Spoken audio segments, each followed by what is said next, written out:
Olá, bom dia. Estamos iniciando agora a videoconferência de resultados do quarto trimestre do ano de 2023 da Engie Brasil Energia. Sou Rafael Bosio, gerente de relações com investidores da companhia, e gostaria de fazer alguns avisos antes de iniciarmos a videoconferência.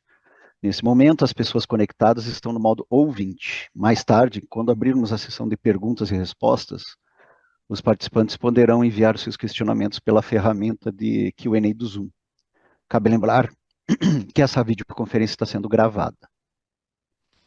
Disponibilizamos em nosso website www.enge.com.br/investidores os arquivos da apresentação do release de resultado, além da DFP e demais documentos arquivados ontem na CVM, onde são divulgados em detalhes as análises de demonstrações financeiras, dos resultados operacionais, indicadores ESG, avanços na implantação de novos projetos, entre outros fatores relevantes do período.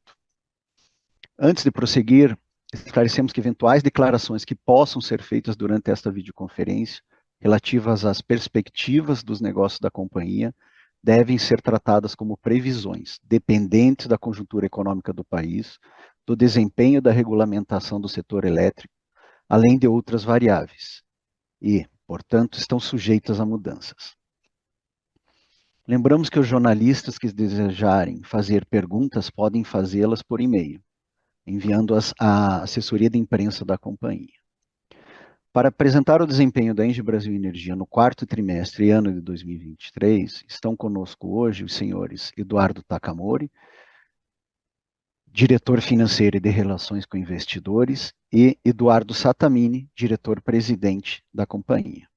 Agora eu passo a palavra a Sattamini Takamori para iniciar a apresentação. Sata, acho que você começa, né? Isso aí, obrigado, Rafael. Obrigado, Rafael. Bom dia a todos. É um prazer estar com vocês aqui mais uma vez. E, mais uma vez, apresentando bons resultados no ano de 2023.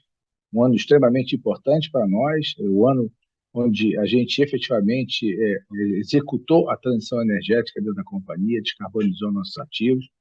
E, óbvio, esses impactos também vão fazer parte da nossa apresentação.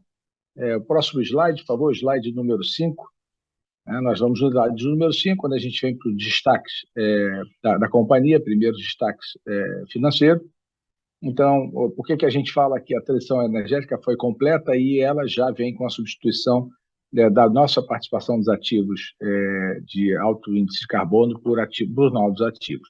Vocês veem que nós crescemos esse ano muito próximo da inflação, tendo perdido um elemento muito importante da contribuição do EBITDA, que foi a usina de Pampa. A usina de Pampa, vocês vão ver mais adiante, quando o Takamori fala de finanças, ela contribuiu com mais de 350 milhões de reais para o EBITDA, se a gente comparar 22 com 23, e quando a gente olha o segmento de geração e trading, ele só perdeu 122, ou seja, a gente já compensou uma parte dessa perda de EBITDA via novos ativos de geração e atividade de trade.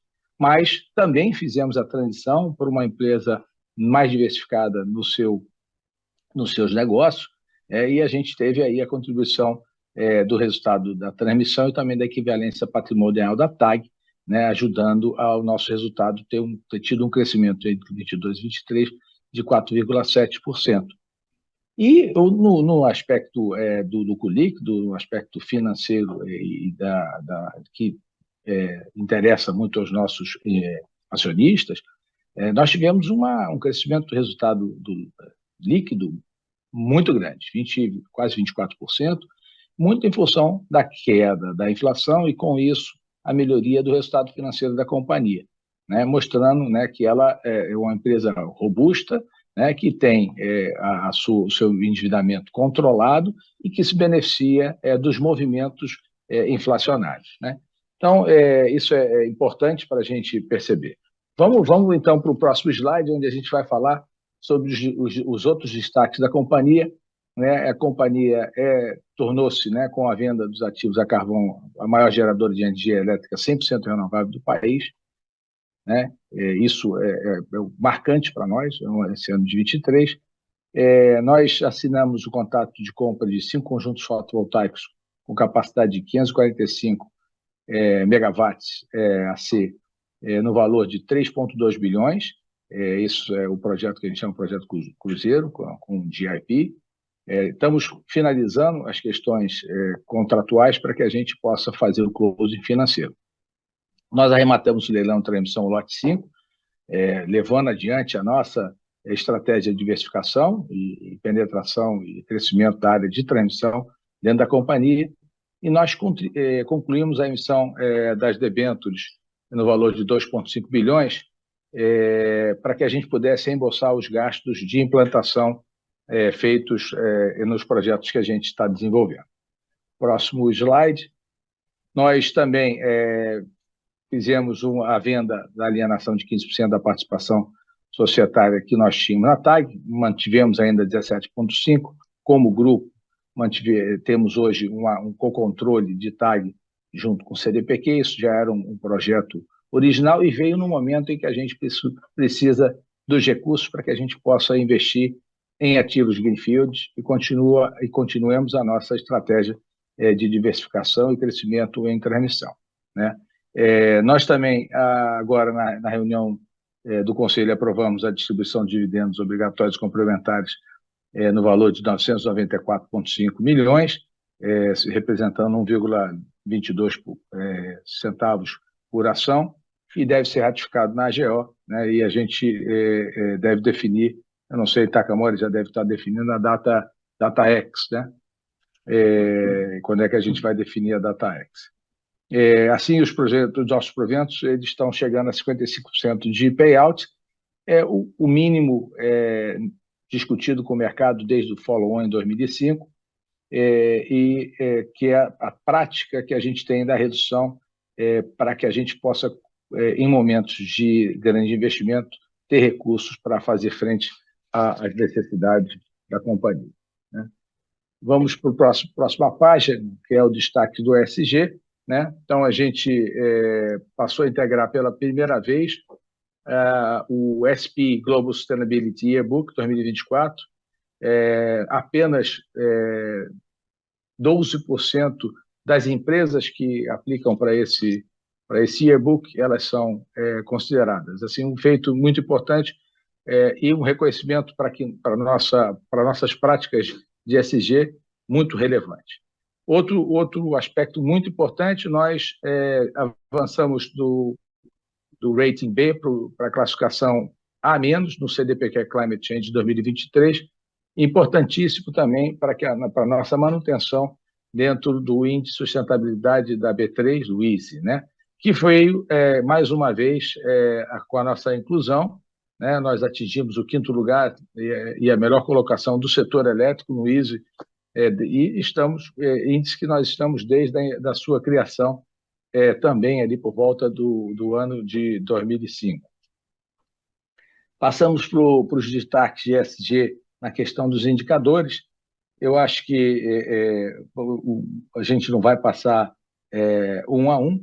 As mensagens importantes que a gente tem aqui são os controles de emissão, né? A questão de saúde e segurança dos nossos colaboradores e terceirizados, a participação das mulheres na nossa força de trabalho. Temos também crescido com os investimentos em inovação, buscando inovação para melhoria de produtividade e de performance dos nossos ativos. Temos um olhar muito próximo às comunidades onde a gente está inserido. Com isso, a gente busca o investimento social total dos nossos recursos incentivados, e isso a gente tem feito e conseguido. Ele caiu em termos monetários durante o ano de 2023 por questões fiscais, mas é a nossa visão de utilizar a totalidade dos recursos disponíveis com as comunidades próximas aos nossos projetos, às nossas usinas. E nós temos um índice de engajamento com as comunidades bastante elevado, com a atenção e tratamento das necessidades locais. Eu vou passar agora para o Rafael, para ele falar um pouquinho da estratégia de comercialização, né, e da expansão, e depois eu vou estar aqui com vocês. O Taka vai falar sobre finanças e eu vou estar aqui com vocês para responder as perguntas que forem necessárias e estratégicas. Vamos lá, Rafael. Obrigado, Satamini. Bom, entrando aqui no nosso balanço de energia, que atualizamos trimestralmente, e que é uma ferramenta muito importante para atualizar o nosso desempenho no mercado, né, e também para ajudar a modelar a empresa, e também para verificar potenciais oportunidades e exposições, né. A gente vê, se compararmos os números que estão divulgados aqui do lado esquerdo, no gráfico do lado esquerdo, uma evolução consistente nesse trimestre, tivemos aí boas vendas, naturalmente no período onde a gente tem um nível maior de descontratação, de 26 a 28, culminando com uma venda bem sólida no ano de 28, uma venda média de 108 megawatts médios, mas com venda de superior a 300 megawatts médios por ano de 2028, né? Lembrando que o balanço de energia ele se encontra na seção de anexos, no slide 36, e lá também é possível identificar, comparando com o balanço que a gente divulgou no terceiro TRI, que a gente tem tido sucesso em manter o preço médio de venda de energia nesse período, né? Então, foi um resultado relevante, e também mostra a nossa capacidade de alavancar as vendas e também de começar a aumentar a nossa participação no varejo. E que isso é mostrado no próximo slide, por favor, Adriano. Só um minuto, Rafael, talvez para a gente acrescentar Fala, aqui, Sato. né, na questão de manutenção de níveis de preço, né? Isso é muito da forma que a gente vende energia, né? A gente vende energia sempre em volumes anuais, a gente está sempre atendendo o mercado, acelera em momentos de preço melhor e reduz em termos de preço mais baixo. E isso garante aí que a gente tenha um preço muito resiliente a movimentos de curto prazo de mercado, né? Então, isso, quando a gente olha aí o nosso preço médio, ele está se mantendo, mesmo no ambiente de preços mais baixos, né, que a gente tem vivido com esse excesso de oferta, a gente tem uma resiliência dos nossos resultados. A gente não tem grandes exposições, mas também, em compensação, quando os preços sobem demais, a gente também não se aproveita tanto. Mas é essa característica de estabilidade e resiliência que tem o nosso ativo.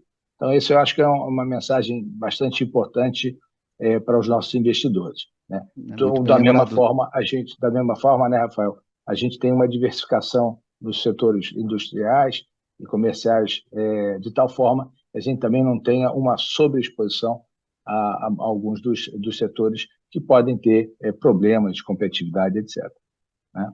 Então, desculpa, Rafael, a interrupção, mas eu acho que isso aí dá um dinamismo também aqui na nossa apresentação, e eu volto a palavra aí para você. Não, muito bem lembrado, né, Sato? Então, além dessa diversificação, né, também lembrar da diversificação entre a contratação, né, no mercado regulado e no mercado livre, né?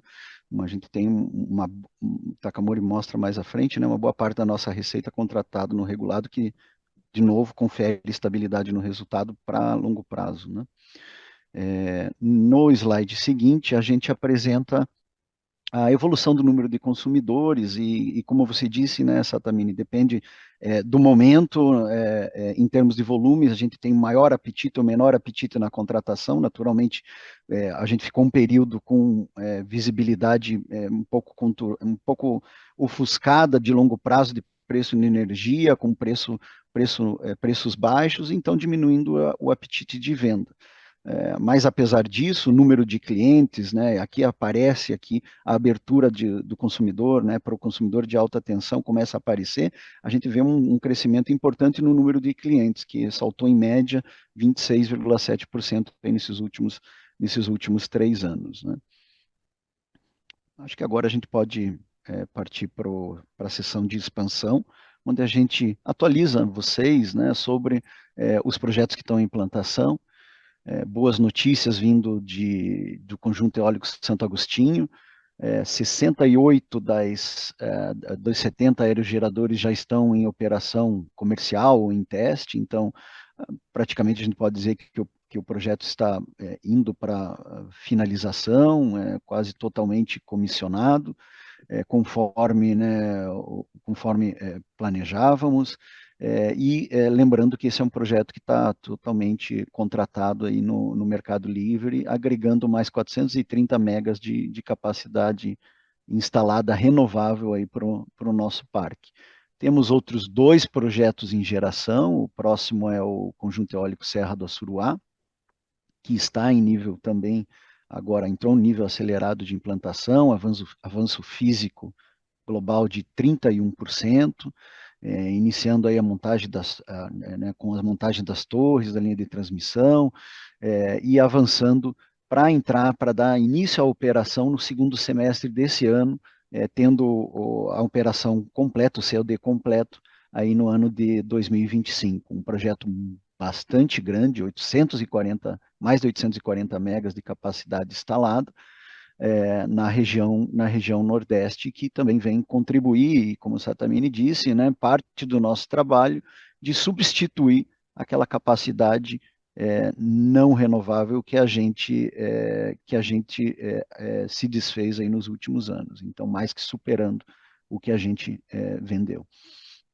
Terceiro projeto, aí eu falo da fotovoltaica Sussol, outro projeto de tamanho relevante, significativo, quase 900 megawatts pico de capacidade instalada, né, um dos maiores projetos em implantação no grupo, né, está com um estágio anterior ainda ao projeto Serra do Assuruá.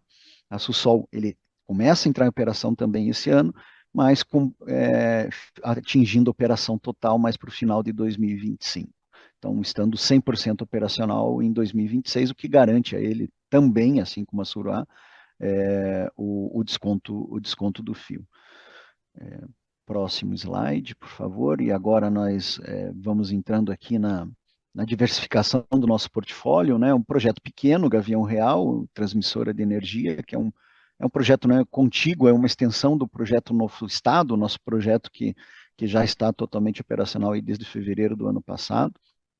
E conforme planejado, conforme o nosso cronograma físico-financeiro, deve entrar em operação aí nesse primeiro trimestre de 2024.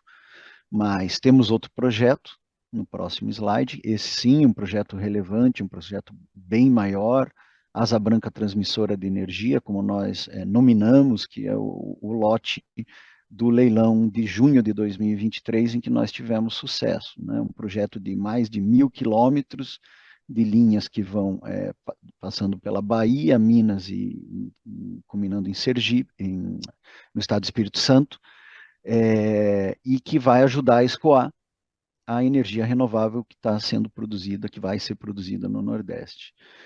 Estamos aqui divulgando uma previsão de antecipação de COD de pelo menos 24 meses, considerando o prazo limite do início da operação, prazo limite da ANEEL, para março de 2029. Próximo slide.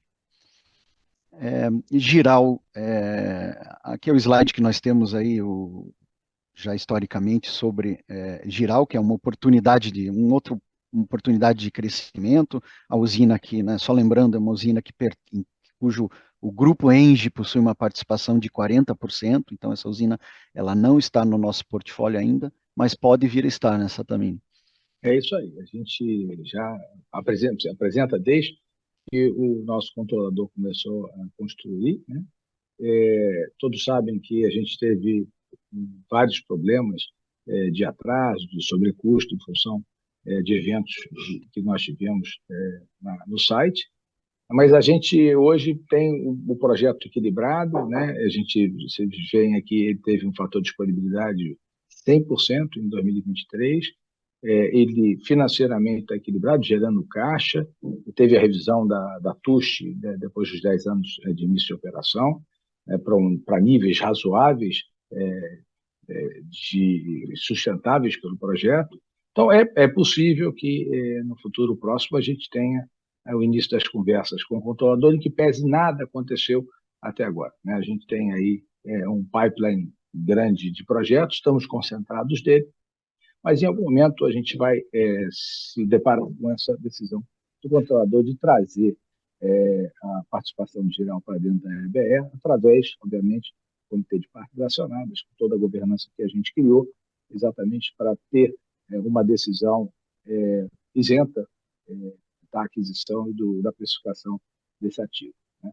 Então, a gente espera que alguma coisa aconteça aí, ou em 24 ou em 25, mas nós vamos dar ampla informação para o mercado, né, e será sempre feito na melhor governança possível.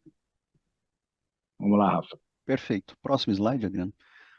Aqui só lembrando, né, que além dos projetos em implantação, ou seja, usinas que estão sendo construídas, nós temos um portfólio de projetos em desenvolvimento, ou seja, projetos que estão aguardando uma oportunidade comercial, né, uma oportunidade para serem viabilizados, e que é muito importante você ter essas opções, porque o mercado ele pode reagir muito rapidamente.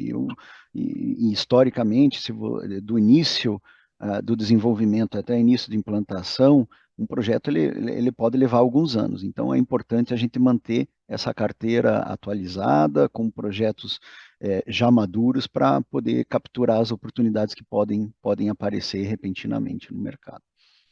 Bom, creio que com isso eu encerro a sessão de atualização da nossa expansão, dos projetos de implantação, e finalmente aí passo a palavra para o Takamori para entrar na sessão de desempenho financeiro. Taka, é contigo agora. Obrigado, Rafael.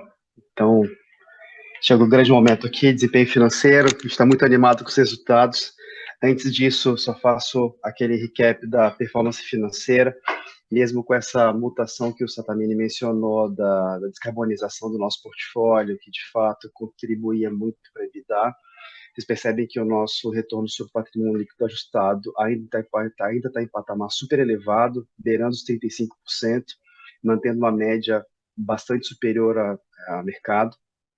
Retorno sobre capital investido também no patamar de 20%. Naturalmente, quando a gente começa a alavancar mais a companhia, essas relações mudam um pouquinho, talvez a gente tenha um pouco menos de retorno sobre capital investido no futuro, mas ainda assim criando muito valor para o acionista. Do lado direito da tela aqui, a gente só relembra também a quantidade brutal de investimento que a gente fez desde 2016, 28,5 bilhões, alavancagem bastante elevada também, de 84%.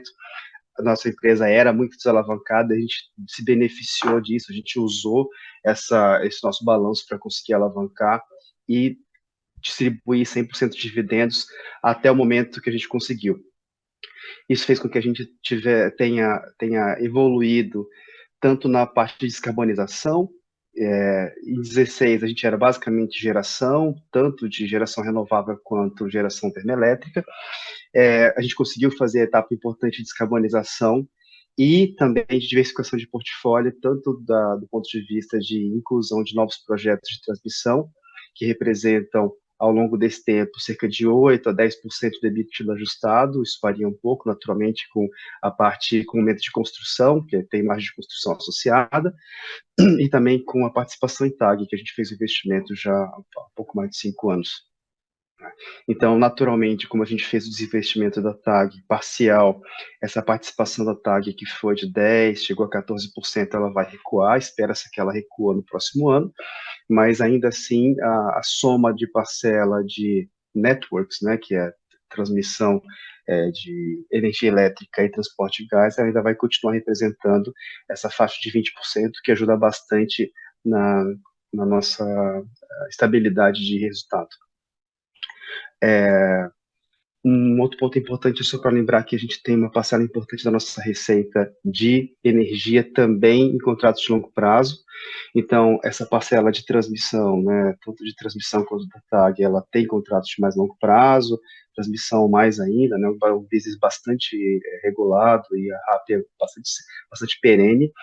E dos 76% do ano de 2023, uma parcela importante, algo como 60%, é em contratos regulados também, de longo prazo. Então, isso ajuda bastante a ter a recorrência e estabilidade do nosso resultado. Próximo slide, a gente entra na evolução da receita operacional líquida.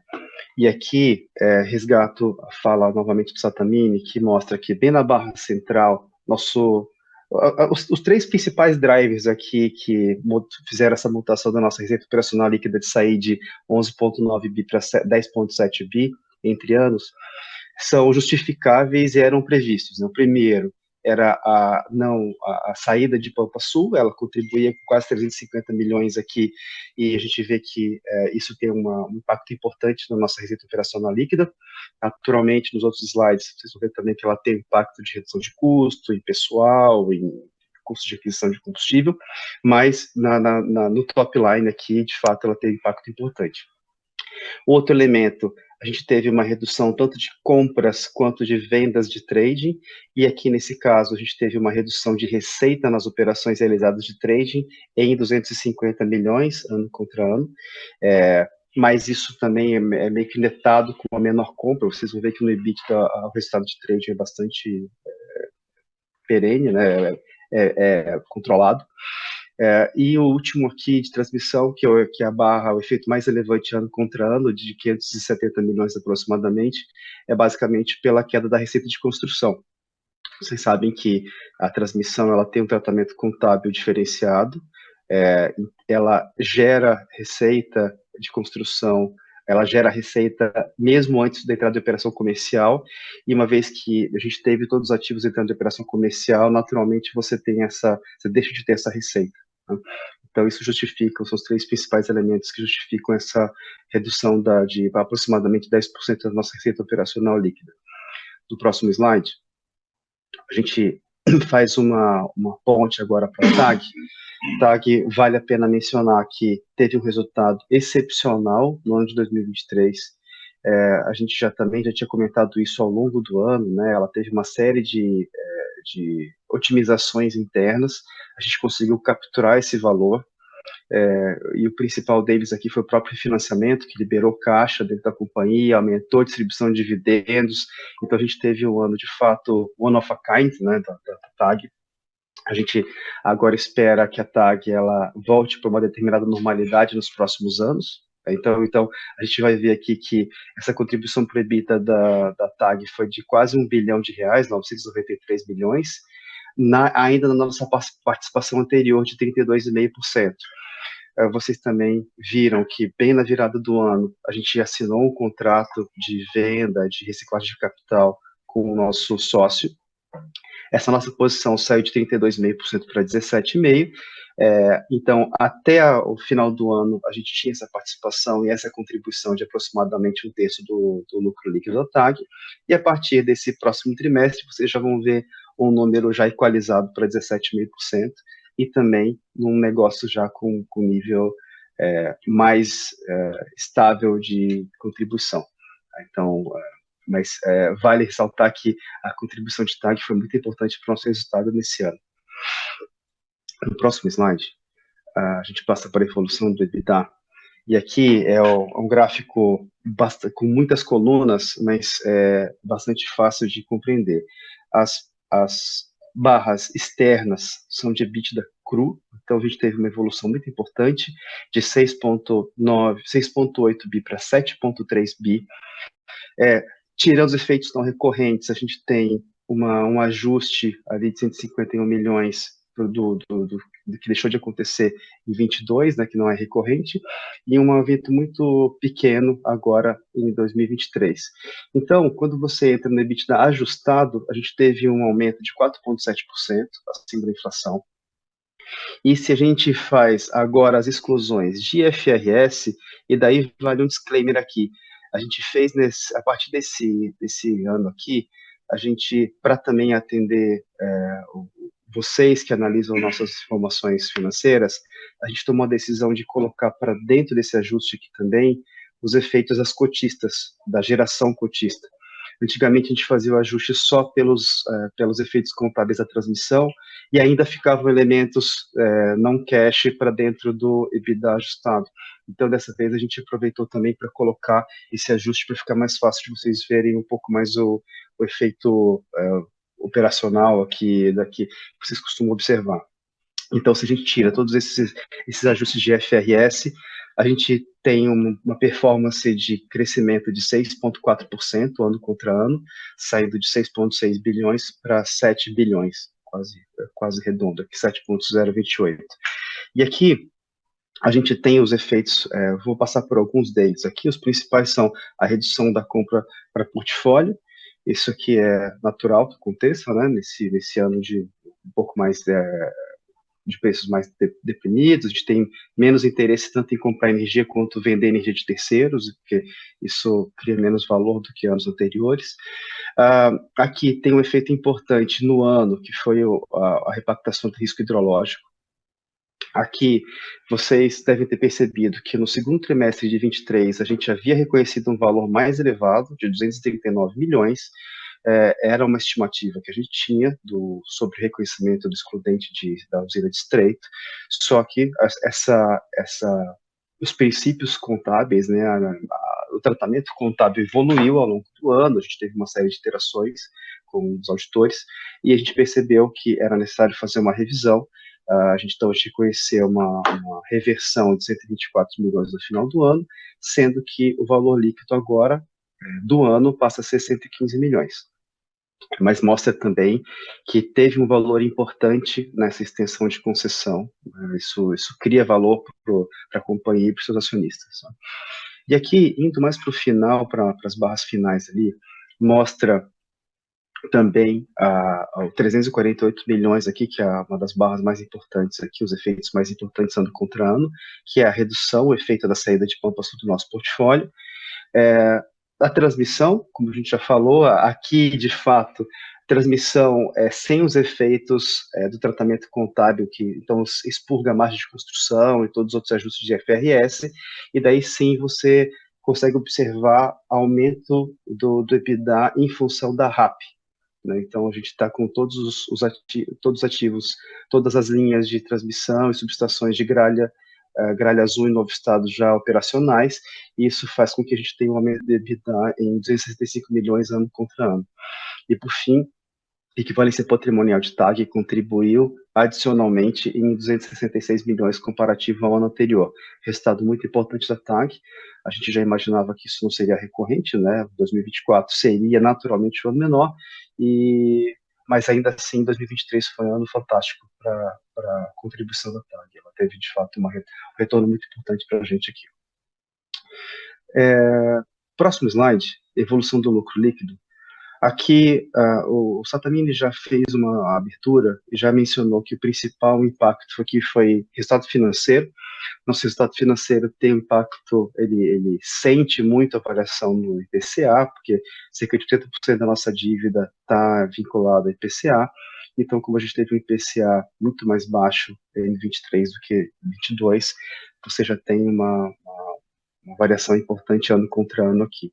Então, a gente fica aliviado também de ter esse resultado mais normalizado aqui de resultado financeiro, e também lembrando que nossas concessões a pagar, das 4 usinas que nós temos concessões a pagar, os de uso do bem público, 3 delas também são indexadas a IPCA, então, quando a gente tem esse IPCA no nível mais baixo, isso também nos beneficia, e a gente tem menos o impacto de variação monetária de concessões a pagar, do saldo de concessões a pagar.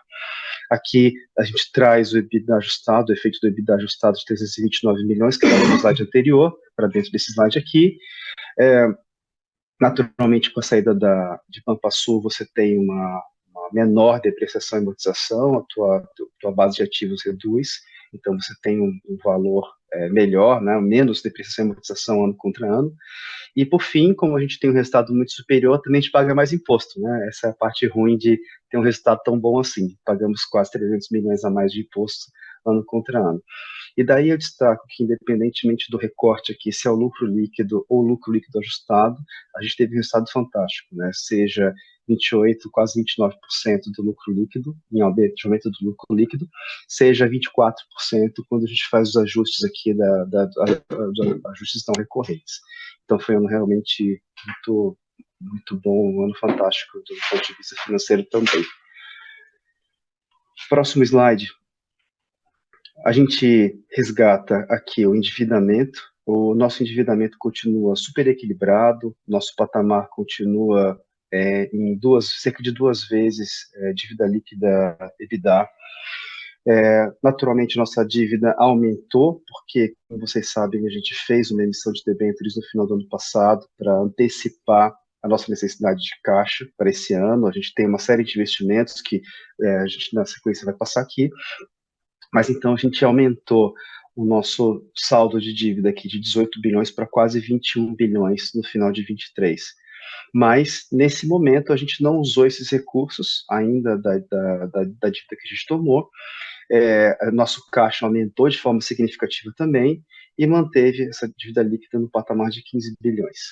O próximo slide de composição da dívida mostra um perfil bastante confortável de pagamento. A gente tem uma geração de caixa bastante expressiva, que consegue comportar tranquilamente o pagamento das nossas dívidas e também manter essa distribuição de dividendos de 55%.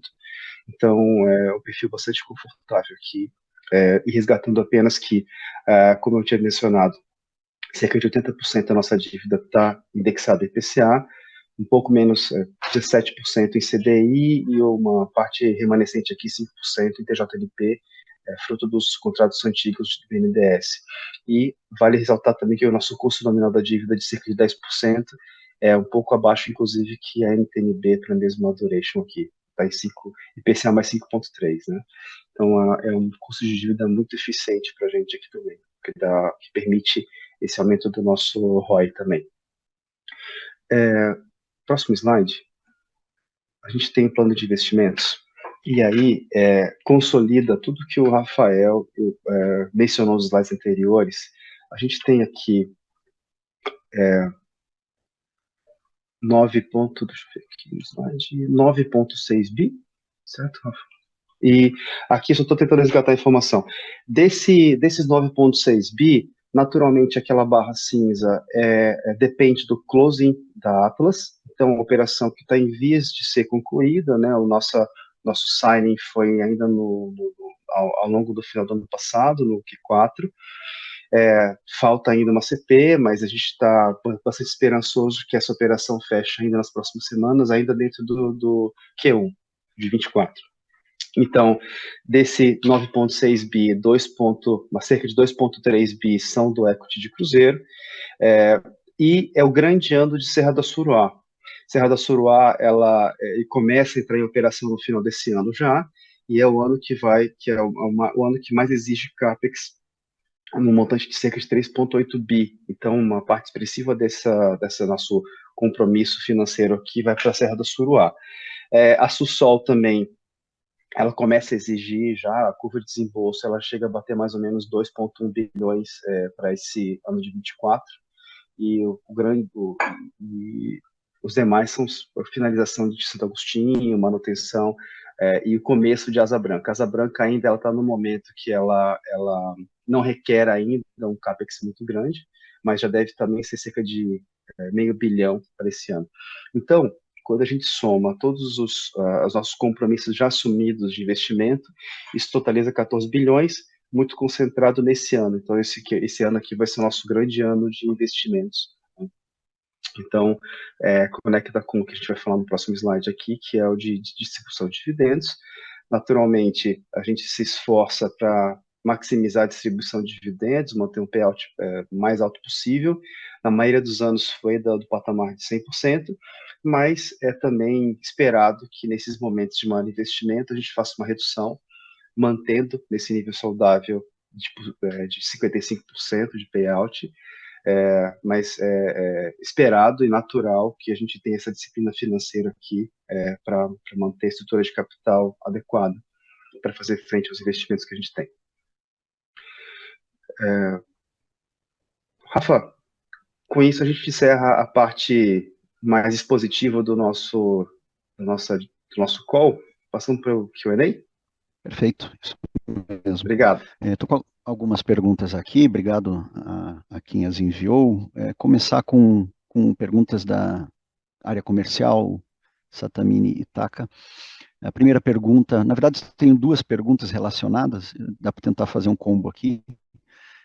O Victor Cunha, analista do Itaú BBA, pergunta, menciona aqui, né, que a companhia acelerou bastante as vendas de PPA no trimestre. Ele pergunta, podemos esperar 2024 seja um ano agitado em termos de vendas de PPA, dada a recuperação dos preços de energia? E qual é a visão da companhia em relação a esses preços para os próximos anos? Tá? Vamos lá, eu posso começar a responder essa pergunta, né? Talvez vocês me complementem, mas a gente viveu, Uhum. aí talvez eu acho que o sétimo pior dezembro da história, do histórico nosso, de hidrologia, o pior janeiro. Isso, obviamente, gera um impacto, né? Deixa eu só um minuto que eu vou startar o meu vídeo aqui, parece que eu estou sem vídeo, né? Bom, acho que agora aí, Ainda não, Sata. agora.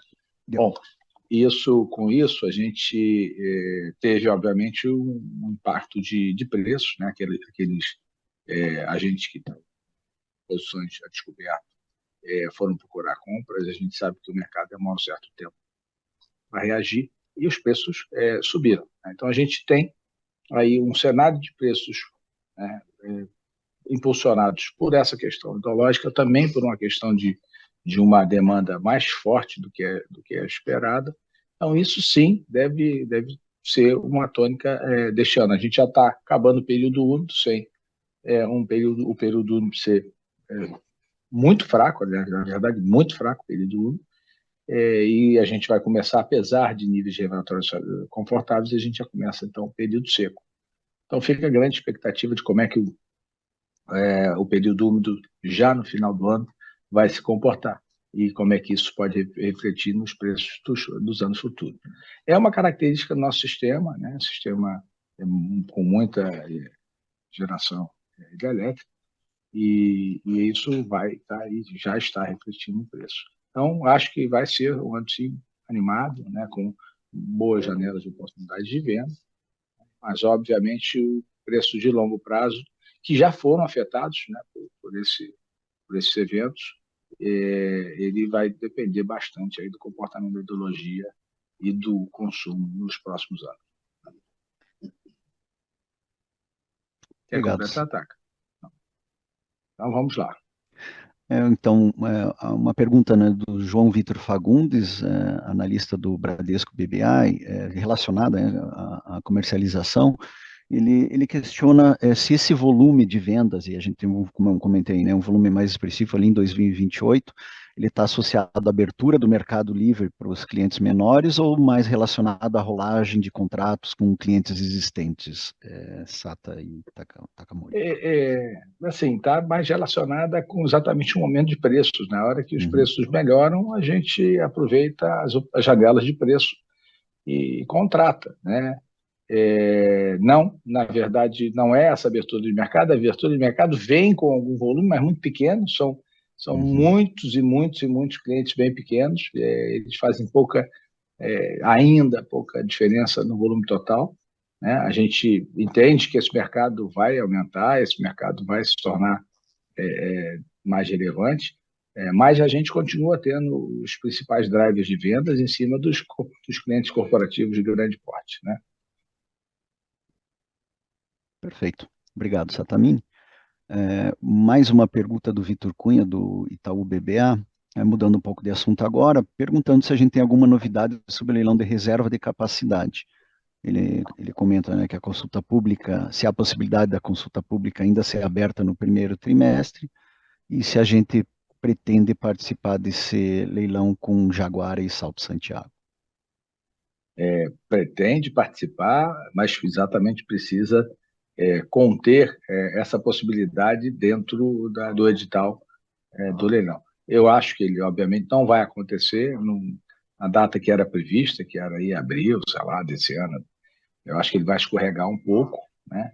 E isso, de uma certa maneira, é bom para que a gente possa preparar e discutir amplamente a participação das hidrelétricas nesse certame, né? Perfeito, obrigado, Satamini. Deixa eu ver a próxima pergunta. Rafael Rato, nosso investidor, acionista, pessoa física, ele comenta que no fato relevante de venda da TAG, bem como no release de resultados, a gente cita que é uma sinergia em relação entre atuação em geração e transmissão. Então, ele pergunta se dessa maneira podem inferir que o foco da Engie Brasil Energia será na contínua expansão em geração de energia, bem como aumentar a participação e ser mais relevante no segmento de transmissão de energia, Satamini Takamori. Assim, eu acho que ele capturou bem a ideia, né? Nosso negócio principal é energia elétrica, né? Seja geração e transmissão, né? A gente viu a oportunidade do gás como uma oportunidade de também participar da transição energética através da substituição de combustíveis fósseis mais poluentes, né? É, mas isso é com base no expertise do grupo de operação de gasodutos, né? Tanto é que a gente tem uma empresa do grupo que participa também da TAG e ficou com a participação maior do que a nossa agora, quando a gente teve a intenção de desinvestir. Então, sim, a tendência da Ende Brasil Energia é focar sempre no crescimento nesses setores ligados à energia elétrica. Perfeito. Satamini, eu tinha uma pergunta aqui do Lucas Xavier, nosso investidor, e ele pergunta justamente se a gente irá participar do leilão de transmissão, né? Então, claramente a resposta é sim, né? Isso aí. Estamos olhando alguns lotes, estudando profundamente para que a gente tenha base técnica muito forte, otimização de traçado, otimização de engenharia, para que a gente tenha um bid competitivo e rentável, né? Sempre. Competição não é abrir mão de retorno, né? Competição a gente tem que manter os retornos requeridos e adequados para o risco da atividade, né? Trabalhando muito na otimização e na performance dos nossos ativos, né? Perfeito, Sato. Você já endereçou, inclusive, a segunda parte da pergunta dele, que ele questionava se a gente se via competitivo. Obrigado. Próxima pergunta, o Takamori já mencionou, né, fez uma menção, mas acho que é bom a gente reafirmar aqui, é com relação a uma previsão de divulgação de DataX e data de pagamento para os dividendos. Essa pergunta vem do Vinícius Santini, nosso acionista, Takamori. Aqui o primeiro passo é aguardar a deliberação da confirmação dos dividendos na AGO, que é 25 de abril. Então, na sequência disso, a gente deve fazer um comunicado oportuno, fazendo a definição dessa data. Então, mas acho que o principal é garantir o valor para depois fazer a comunicação e a confirmação da data.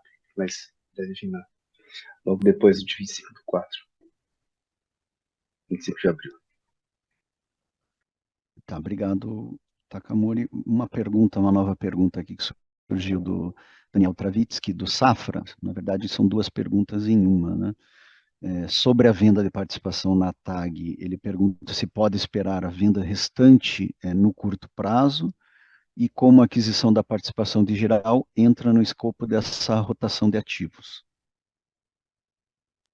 Olha, eu não vejo nenhum interesse nosso de se desfazer da participação. Pode acontecer, mas não vejo necessidade e interesse nesse momento. Com relação a Geral, Geral é um ativo que faz parte do nosso core, né? Ativo elétrico, 70% contratado, tem uma parte contratada que a gente pode criar valor através da nossa comercialização. Então, em algum momento, ele vai entrar no nosso escopo, né? Coisa que ainda não aconteceu por uma decisão do controlador. O controlador entendeu que ele precisava arredondar a operação, né, antes de trazer para o comitê de parte relacionado. E no momento adequado, a gente vai olhar como é que esse ativo será trazido para dentro do nosso escopo, se ele vai ser trazido através de uma compra financiada pelo próprio controlador, se vai ser através de algum tipo de transação de ações. Eu não sei ainda, a gente ainda não começou a discutir isso, e muito provavelmente isso também será parte da equação discutida dentro do comitê de partes relacionadas. Então, o que a gente pode dizer é que tem a previsão de em algum momento isso acontecer, e que isso vai ser feito dentro da governança constituída por nós para garantir, né, a melhor governança possível e a igualdade de condições entre controlador e minoritário. Bem, obrigado, Satamini. Próxima pergunta vindo do Ilan, da Ativo Investimentos, ele pergunta, Takamori, como vem a alavancagem atual de 2,1 vezes, né? Estuda a emissão de novas dívidas ou refinanciamento do passivo atual? Isso aqui é fechar um. Milan, com certeza, 2 vezes é um nível bastante confortável, tem espaço para alavancar bem mais ainda, e essa é toda a nossa estratégia do ano, tá? Então, a não ser que tenha alguma evento transformacional aqui, que requeira outras estruturas de capital um pouco mais diferenciadas, nosso caso base aqui é continuar emitindo dívida até o final do ano para fazer frente à nossa necessidade de capital para os projetos que a gente já mencionou antes. Então, a gente deve seguir com dívida sim. Lembrando, né, a gente já fez parte do nosso dever de casa emitindo a debênture no final do ano passado, de 2,5 bi. Isso reduz nossas necessidades, o número de vezes que a gente vai ter que ir ao mercado ao longo desse ano. Mas também a gente vê com otimismo, né, o resto de mercado para tomar essas dívidas parece também interessante também. Vamos alavancar. Obrigado, Takamori. O Daniel do Safra pergunta com relação à comercialização, né, se a gente está vendo liquidez no mercado, dado o recente aumento de preços, né, liquidez para negócios. Liquidez está aumentando, sim. Isso é bom. Quando você tem preços muito deprimidos, o consumidor tende a se beneficiar disso no curto prazo. A gente vê um arrefecimento um pouco das vendas, mas quando a gente começa a ter essa volatilidade, em função da condição hidrológica e da própria complexidade do mercado, você já vê que o consumidor se dá conta que não é a expertise dele, que ele tem que deixar para quem entende do negócio e transfere o risco por meio da compra de energia, para contratos de mais longo prazo.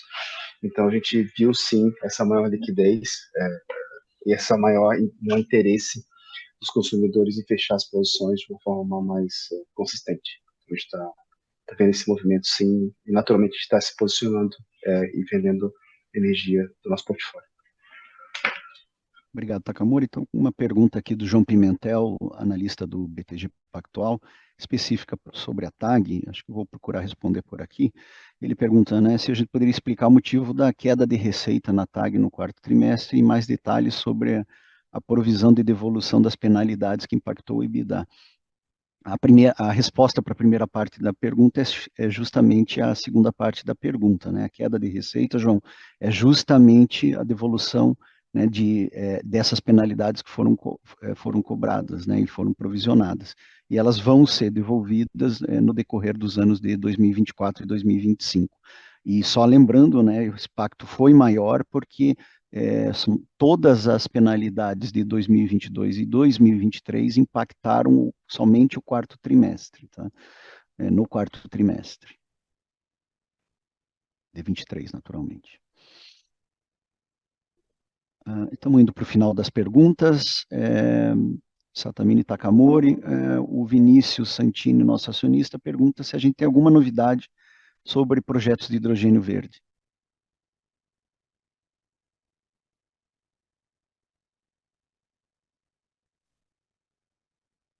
Alô?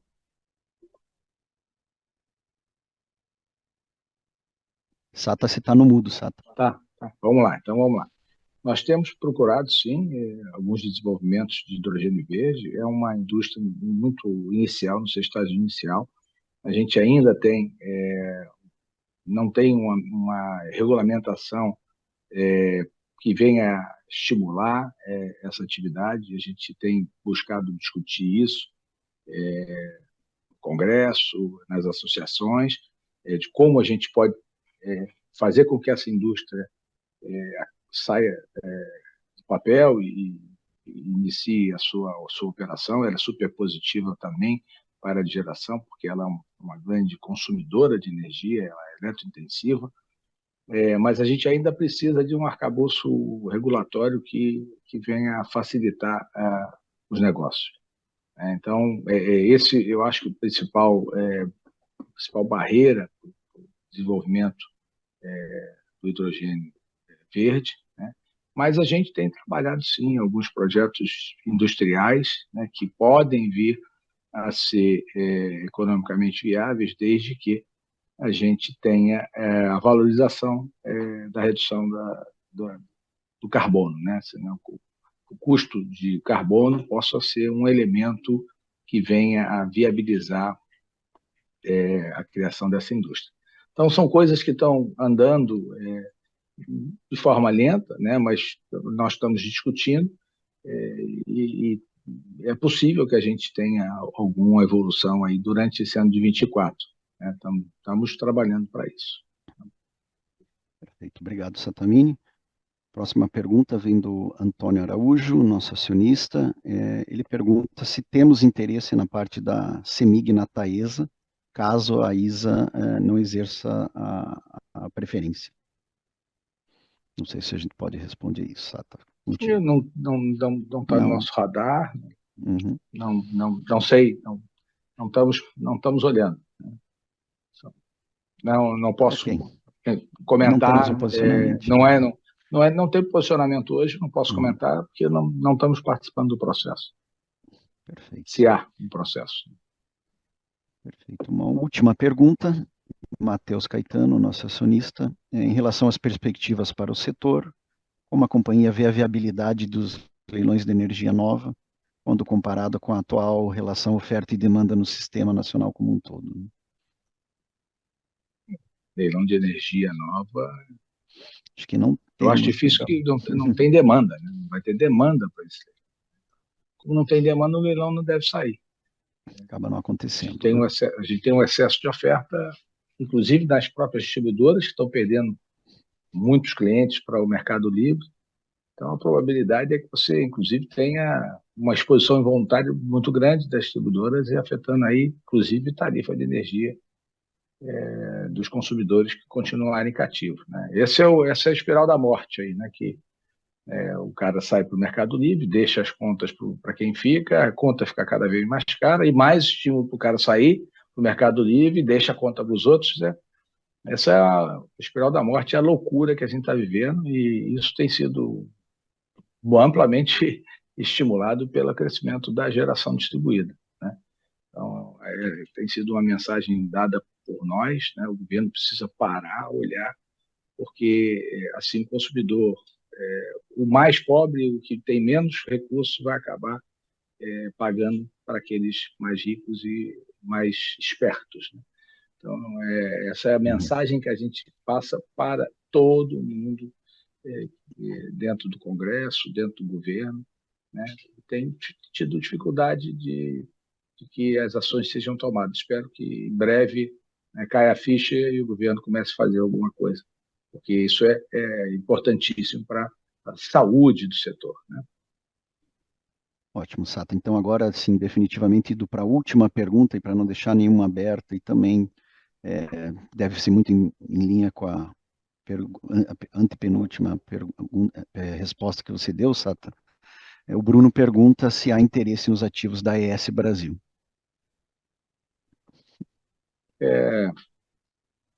Interesse em ativos de geração a gente sempre tem, né?